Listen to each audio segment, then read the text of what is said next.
કોઈ માહિતી કે બાબતના અંતે પૂર્ણ વિરામ આવે છે.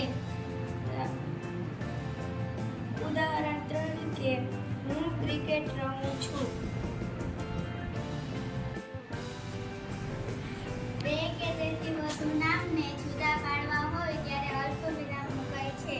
ઉદાહરણ તરીકે, અનિલ, વિજય અને ચિરાગ જમે છે. આશ્ચર્ય, ધિક્કાર, સુખ દુઃખ, પ્રશંસા વગેરે જેવા ભાવ દર્શાવવા માટે ઉદ્ગાર ચિહ્નનો ઉપયોગ કરવામાં આવે છે. ઉદાહરણ તરીકે, કેવું સુંદર દેખાય છે.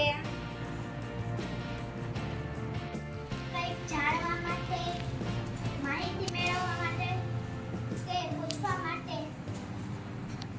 પ્રશ્નાર્થ ચિહ્નનો ઉપયોગ થાય છે.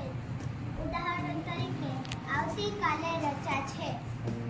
સંયોજક વગર ઘણા વાક્યો જોડાયા હોય ત્યારે અર્ધવિરામનો ઉપયોગ થાય છે. ઉદાહરણ તરીકે, ચિત્રો તો ઘણા છે, જોઈએ તે લઈ જાઓ.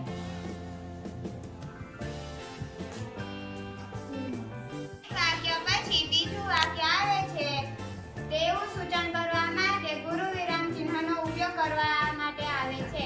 ઉદાહરણ તરીકે, તેનો એક જ હેતુ છે, આગળ વધવું.